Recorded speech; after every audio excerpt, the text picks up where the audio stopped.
Quando nós falamos de prosperidade, nós não podemos ter apenas as questões espirituais, embora isto seja muito importante, a fidelidade a Deus nos dízimos, nas ofertas. Mas a prosperidade, ela também vai um pouco além disso. No mês passado, nós falávamos um pouco da questão da prosperidade, e aí eu fiquei de continuar esse assunto. Porque em relação à prosperidade, aspectos da nossa vida também vão contar em recebermos ou não aquilo que esperamos de Deus. Então eu quero ler com você aqui Provérbios 30, começando aqui do versículo de número 7. Amém? Provérbios 30, versículo 7. Provérbios, ele, na sua maior parte, foi escrito por Salomão, mas também muitos capítulos, ou parte de muitos capítulos, também foram escritos por outros autores. Então eu gostaria de ler aqui uma espécie de oração. Diz aqui Provérbios 30, no versículo 7. Palavras de Agur, né, como diz aqui Provérbios 30, do rei Agur, mas vamos lá. Versículo 7, todo mundo achou? Que diz assim: duas coisas te pedi, não as negues antes que morra. Afasta de mim a vaidade e a palavra mentirosa. Não me des nem a pobreza, nem a riqueza.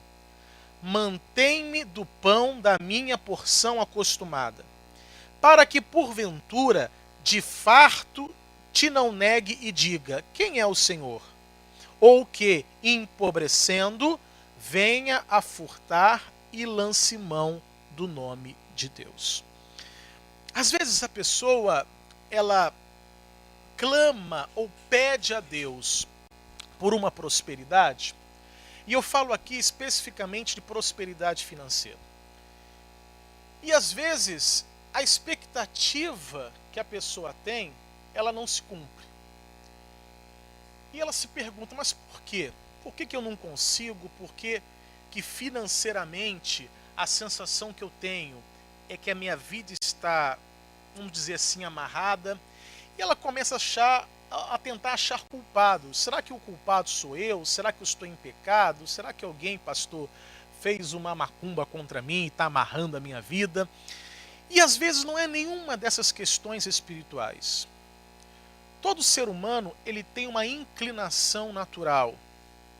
E uma inclinação natural, muitas vezes, para o erro. E essas inclinações naturais, elas são exploradas pelo diabo para criar tentações contra a nossa vida.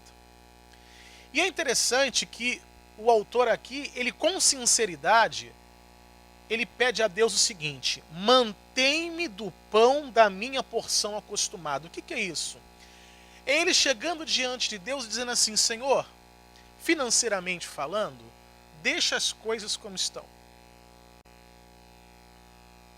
Eu estou satisfeito com aquilo que eu tenho, com aquilo que eu ganho, com aquilo que eu possuo. Mas por um motivo. Não é porque ele não gostava da prosperidade ou era contra a prosperidade. Porque ele enxergava que na vida dele, ter dinheiro a mais poderia ser uma pedra de tropeço. Então esse aqui é o primeiro motivo que nós temos que observar. E o que ele fala aqui? Vamos. Versículo 9. Para que, porventura, de farto te não negue e diga: quem é o Senhor? É claro que ele está falando da vida dele em particular. Mas essa situação, ela também se repete na vida de muitas outras pessoas. Ou seja, a fartura, ela pode ser bênção? Sim. Mas também pode ser uma pedra de tropeço que induz a pessoa a se afastar de Deus. E é óbvio que Deus nunca vai dar a alguém algo que sirva para se afastar daquela pessoa. Porque a bênção de Deus, ela tem que enriquecer e não acrescentar dores. E é óbvio que a partir do momento que Deus lhe dá uma coisa e esta coisa te afasta dele, peraí, mais importante é a salvação. Então, da mesma forma que isso acontecia com ele, pode também acontecer com qualquer um, com qualquer pessoa. Então ele percebia isso nele mesmo. Por isso que eu olho para essa oração, e uma oração sincera, de um homem que reconhece as suas falhas e as suas limitações. Um homem que entende que se ele tivesse um pouco mais de dinheiro, ele poderia ser tomado pela vaidade, pela ilusão e se afastar de Deus. Então o que nós temos que pensar é o seguinte: não basta apenas Deus querer prosperar, não basta apenas você querer prosperar, você tem que estar preparado para prosperar.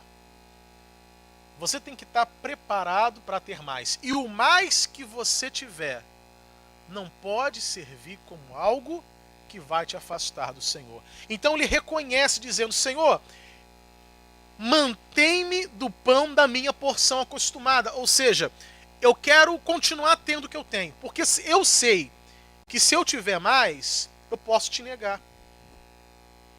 Eu posso me afastar. Eu posso ser tomado pela vaidade. Porque quem não tem cabeça, vamos dizer assim, para o dinheiro ele cria uma sensação de poder.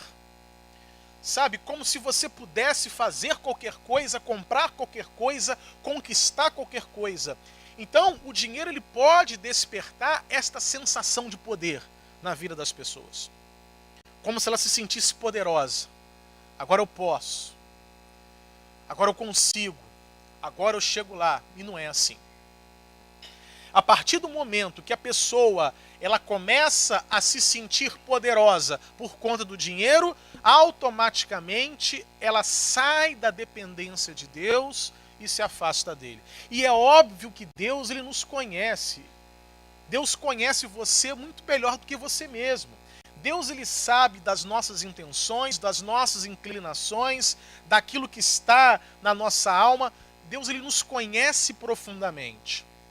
Então, se Deus ele percebe essa inclinação na vida de alguém, ele não vai dar, por mais que você peça. Se você for uma pessoa que tem a tendência a se sentir autossuficiente com um dinheiro a mais que você possa ter, ele não dá. Porque em primeiro lugar vem a sua salvação. A vida eterna ela vem em primeiro lugar. Então, ele está dizendo, então Senhor, não me dê. Porque eu quero morrer, mas quero morrer salvo. Por isso que ele fala aqui no versículo 7, 2 coisas te pedi e não me negues antes que eu morra. Então eu quero a salvação. Mas ele também fala aqui uma outra situação. Ou que, ainda no versículo 9, empobrecendo, venha a furtar e lance mão do nome de Deus. Ou seja, ele também está mostrando uma outra realidade. Que se ele passasse por necessidade, se ele empobrecesse, é como se ele, sabe, confessasse diante de Deus: eu posso ser desonesto. Tirar o que não é meu, furtar o que não é meu, tomar o que é dos outros. E é muito bom quando uma pessoa conhece a si mesma. Quando o ser humano conhece o seu próprio interior. Isso é maravilhoso. Porque quando você se conhece, você não dá chance para o inimigo derrubar você.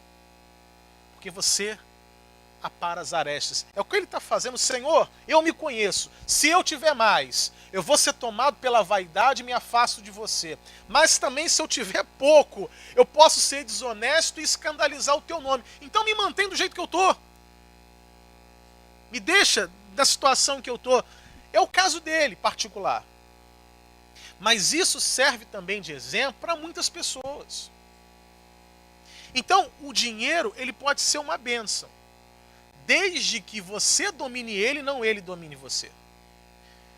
É o dinheiro que trabalha para você, não é que você trabalha para o dinheiro. O dinheiro tem que ser o seu servo, não o seu senhor. Mas, quando a pessoa ela não está preparada, o dinheiro, tanto a falta, tanto o excesso, pode causar estragos na vida da pessoa e, consequentemente, na comunhão dela com Deus, isso se refletir na sua salvação. Então é como se ele dissesse: se eu tiver mais, eu vou me perder. Se eu tiver menos também. Então, meu Deus, tá bom do jeito que eu tá, deixa eu morrer assim, porque pelo menos eu morro, mas morro com a salvação. Então o que eu quero dizer aqui? É necessário estar preparado. Não basta apenas querer, não basta apenas pedir, não basta apenas ter fé. É necessário estar preparado para receber algo mais do Senhor. Partindo disso, Mateus capítulo 25. Então a primeira forma que nós temos que estar preparados é isso, é não se iludir com o dinheiro.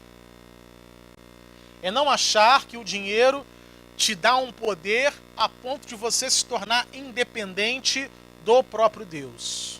Não. Você pode ter o dinheiro que for, mas você continua sendo servo do Senhor e dependente dele. E Deus, ele sabe, né, o interior de cada um. Mateus 25, todo mundo achou? Vamos lá no versículo de número 14.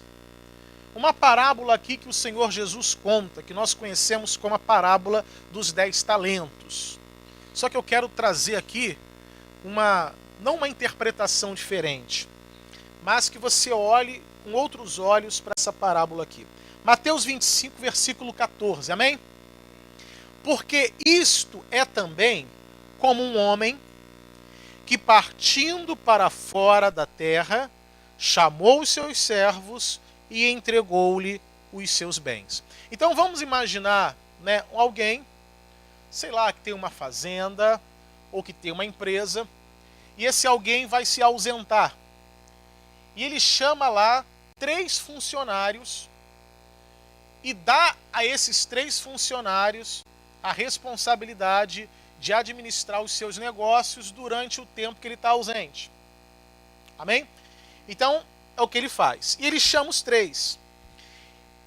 Diz aqui o versículo 15. E a um deu 5 talentos, e a outro 2, e a outro 1. A cada um segundo a sua capacidade, e ausentou-se logo para longe. Então ele pega lá 3 dos seus funcionários, só que ele não distribui de forma igual. A um ele dá 5, a outro ele dá 2, a outro ele dá 1. Poxa, mas não podia distribuir isso, né, de forma igualitária, 1/3 para cada um, né? Seria, na cabeça de muitos, mais justo. Por que um recebe 5? Por que o outro recebe 2? Por que o outro recebe 1? Não seria mais justo? Mas por que essa distinção?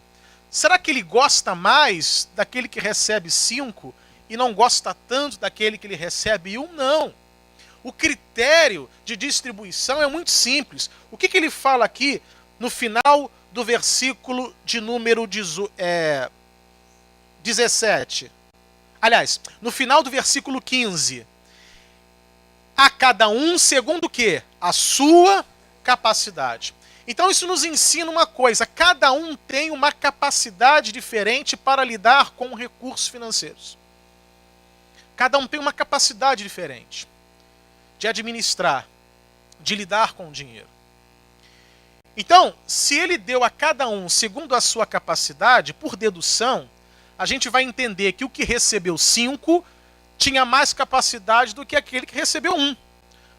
Porque esse foi o critério de distribuição. 5, 2 e 1. Chamou os 3, olha, está aqui os meus bens, está aqui o meu patrimônio, eu vou deixar sobre a responsabilidade de vocês, eu vou fazer uma viagem, vou demorar, mas um dia eu volto para prestar contas com vocês. Ó, você vai ficar com 5, você vai ficar com 3 e você vai ficar com 1. Pronto. Ou seja, cada um tem uma capacidade. Então não adianta, às vezes a pessoa fica se perguntando, mas por que fulano recebeu 5 e eu recebi só 2? Por que o irmãozinho tem mais e eu tenho menos? Entenda, Deus, ele vê a capacidade de cada um. A partir do momento que Deus coloca algo na sua mão que é além da sua capacidade, aquilo deixa de ser bênção e passa a ser maldição na sua vida. Então entenda, eu tenho uma capacidade e Deus vai colocar na minha mão aquilo que eu tenho capacidade para carregar, para administrar, para trabalhar. E foi isso que ele fez. Um ficar com 5, um ficar com 2 e um ficar com 1. Não porque ele gosta mais de um do que de outro. Não porque Deus ele tenha alguém que ele goste mais. Não, o critério não é de gosto, o critério é de capacidade. E aí nós precisamos olhar para a nossa própria capacidade. Somos capazes de receber talentos a mais do que já estamos recebendo hoje? Não adianta só você querer 5, 10, 20, 50 talentos. Você tem que ser capaz de administrar todos eles. Então nós é que temos que aumentar a nossa capacidade. Nós é que temos que nos aprimorar para que estejamos aptos a receber mais talentos. Vamos continuar aqui. Versículo de número 16. E tendo ele partido, o que recebera 5 talentos, negociou com eles e granjeou outros 5 talentos. Da mesma sorte, o que recebera 2, granjeou também outros 2. Mas o que recebera 1, foi e cavou na terra e escondeu o dinheiro do seu senhor. Então o que a gente percebe aqui? O que tinha 5 transformou em 10. O que tinha 2 transformou em 4. E o que tinha 1 continuou com 1. E isso prova que de fato ele era o menos capaz. Porque foi o único que não conseguiu fazer nada com aquilo que recebeu. O que eu quero dizer com você? Quando você recebe um dinheiro, quando Deus lhe permite ter um dinheiro, esse dinheiro não é apenas para você gastar, mas é para você investir. O que recebeu 5, procurou o quê? Investir para que aquilo se transformasse em 10. O que é investimento? Investimento é aquilo que você usa, mas para ter um retorno. E quando eu falo de investimento, eu não estou me referindo apenas a uma aplicação financeira, pode ser. Mas às vezes você investe na sua formação. Você investe num curso. Você investe numa faculdade. E obviamente, esse curso, essa faculdade, vai lhe permitir abrir portas maiores e melhores que vão fazer com que você ganhe mais no futuro. Também é um investimento. Então, tudo aquilo a gente tem que separar. O que eu estou gastando e o que eu estou investindo. Quando é que você gasta? É quando você usa o seu dinheiro, você consome aquilo e aquilo não te dá nenhum retorno no futuro. Compra uma coisa que às vezes fica jogada, fica largada, sem utilidade alguma. Então você apenas gastou. Agora, você investe é quando aquilo tem a possibilidade de te dar um retorno. Você investe é quando aquilo, de certa forma, vai fazer com que algo se multiplique na sua vida. E isso pode ser tanto na vida, e isso pode ser tanto na obra. Ou seja, não, eu vou ofertar, porque eu sei que essa oferta vai contribuir para que mais pessoas sejam alcançadas pelo Evangelho. Amém. É um investimento. Eu vou investir nesse curso porque eu sei que esse curso vai me abrir portas e eu vou conseguir um emprego com um salário melhor. Investimento. Então, aquilo que você tem na mão, você não pode pensar só em gastar.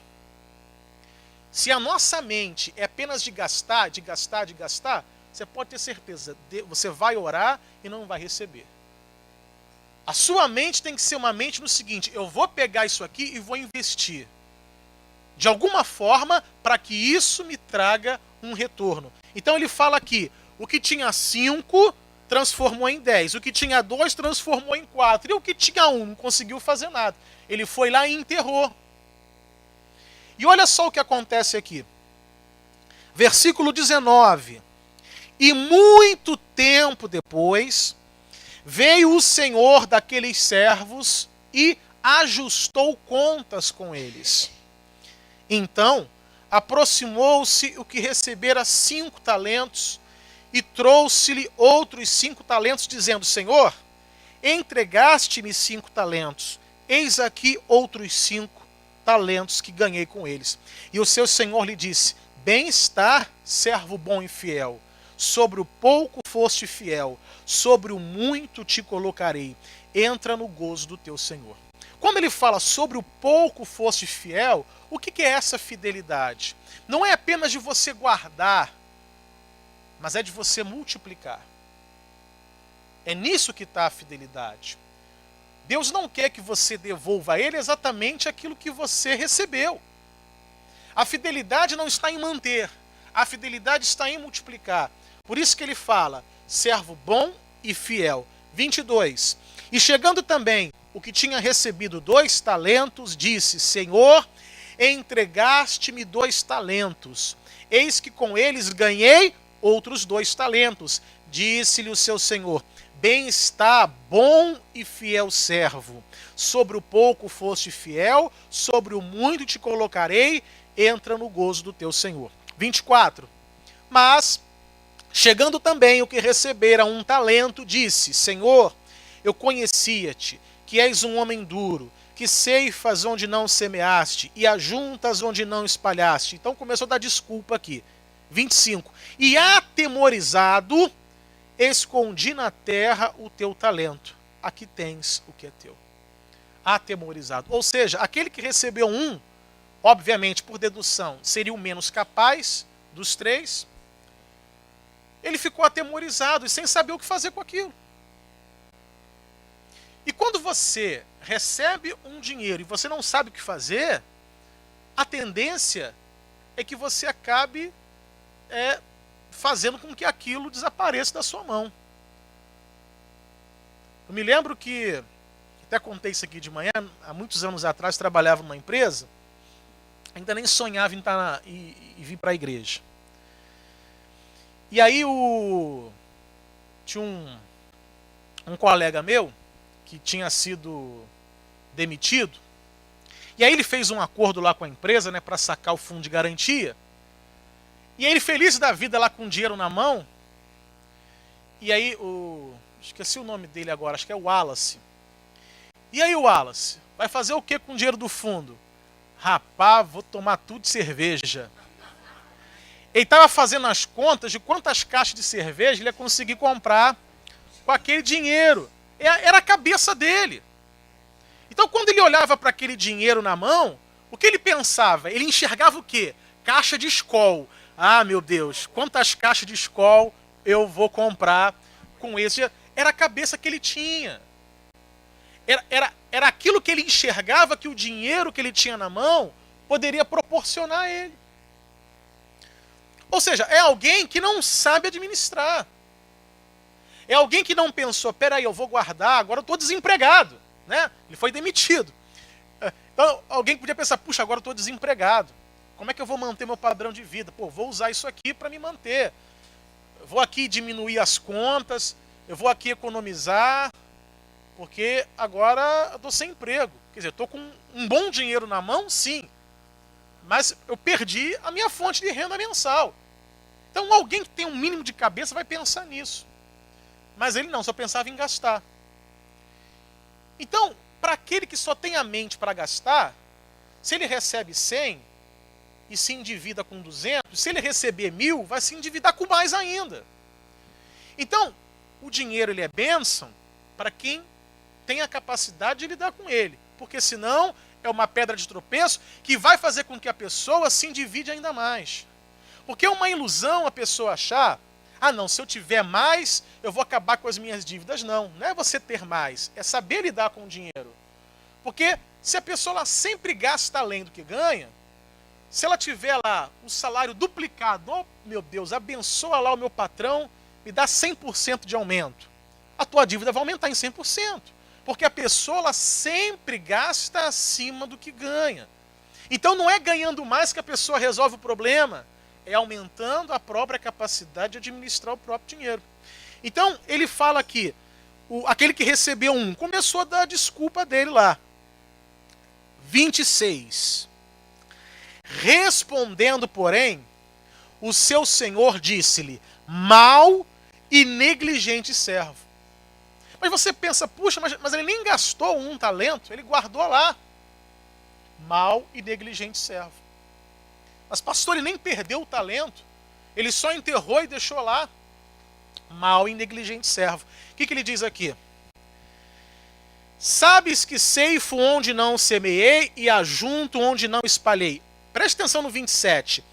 Devias então ter dado o meu dinheiro aos banqueiros, e quando eu viesse, receberia o que é meu com juros. Vamos pensar. A coisa mais fácil que alguém tem de investir, vamos dizer assim, se ela não quiser fazer nada, se ela não quiser empreender nada, ela coloca lá na caderneta de poupança. Que ano passado perdeu para a inflação, né? A inflação foi 10 e a poupança rendeu 6. Tudo bem.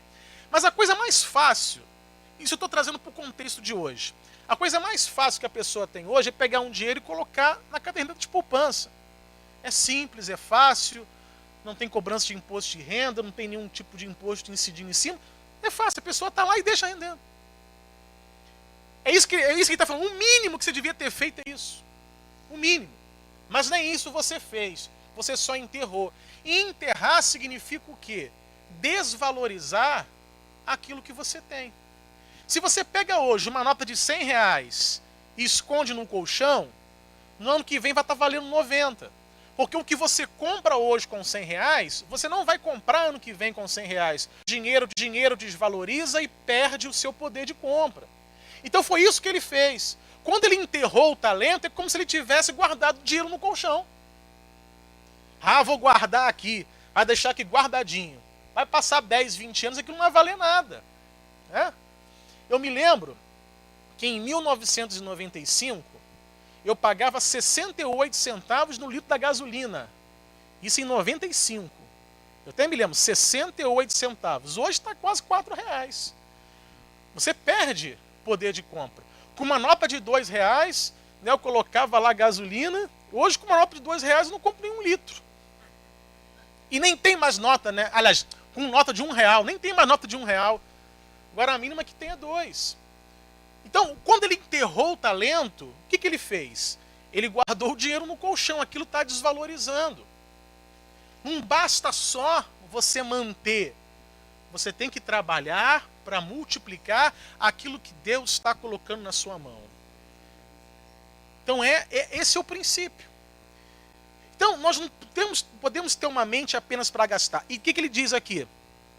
28. Olha o que ele fala aqui. Tirai-lhe, pois, o talento e dai-o ao que tem os 10 talentos. Então, o que o Senhor fez aqui? Tirou daquele que recebeu 1, porque não fez nada, e deu para quem? Para o outro que tinha transformado 5 em 10. Olha que coisa. E aí ele diz aqui, 29. Porque a qualquer que tiver será dado, e terá em abundância, mas ao que não tiver, até o que tem ser-lhe-á tirado. A pergunta é, a qualquer que tiver o quê? Qualquer que tiver multiplicado. A qualquer que tiver multiplicado será dado, e terá em abundância. Mas o que não tiver multiplicado, o quê? Até o que tem vai ser tirado. Então, vamos pensar. Um recebeu 1, outro recebeu 2, o outro recebeu 5. E a cada um foi dado segundo a sua capacidade. Aquele que recebeu 1, teoricamente era o menos capaz, e isso foi provado quando de fato ele não conseguiu fazer nada com 1. Então é óbvio, se ele não conseguiu fazer nada com 1, ele não ia conseguir fazer nada com 5. É simples.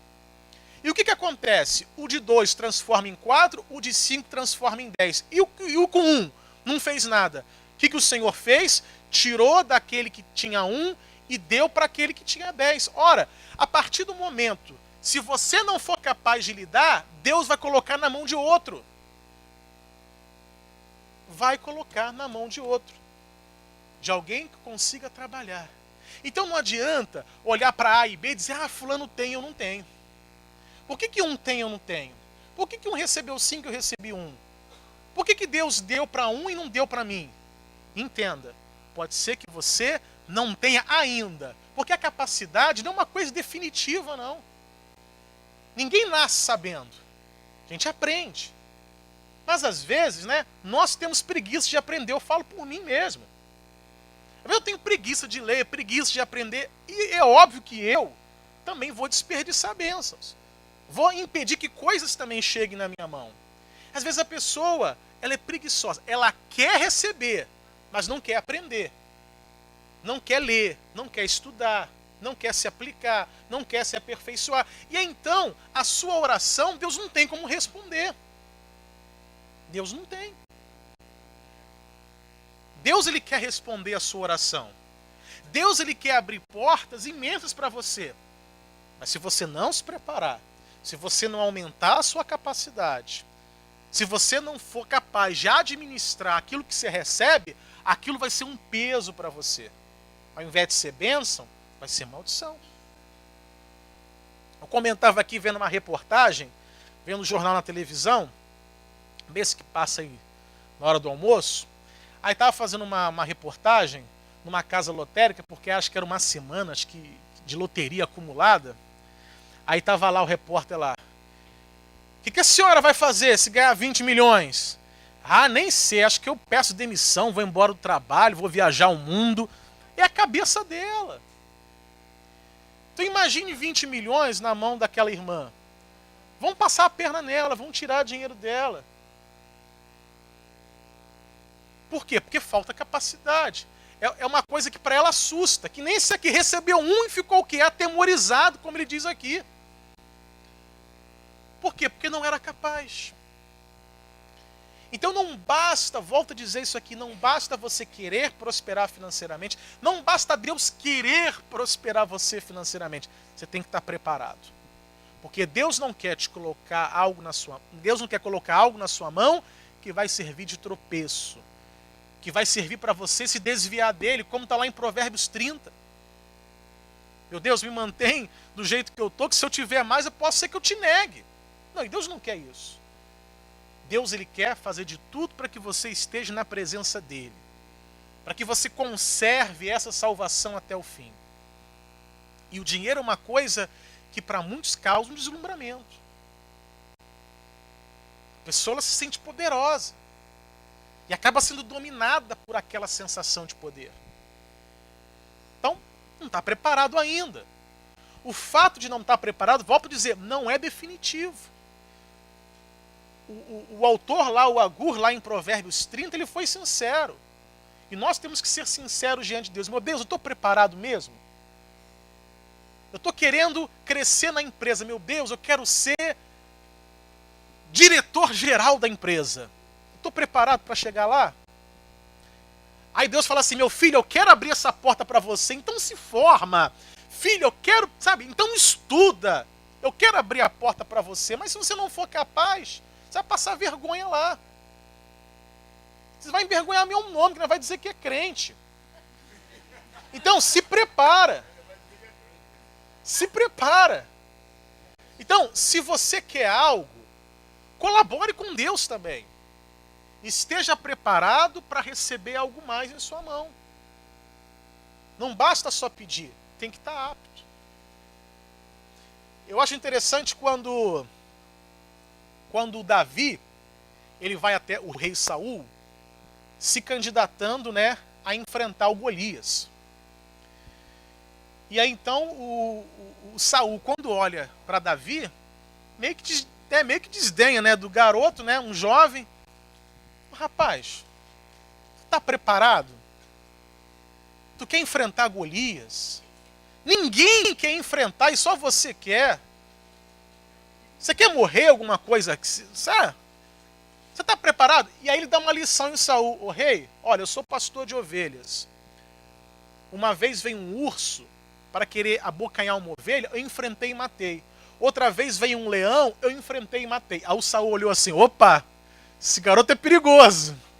Já matou um leão, matou um urso, então vai lá, meu filho, Deus te abençoe, vai lá e enfrenta Golias. Foi assim. O Davi não chegou lá sem experiência, sem preparo. Ele disse, já matei um leão, já matei um urso, então vou matar esse gigante filisteu também. É preparo. Então aproveite hoje para se preparar para desafios maiores no dia de amanhã.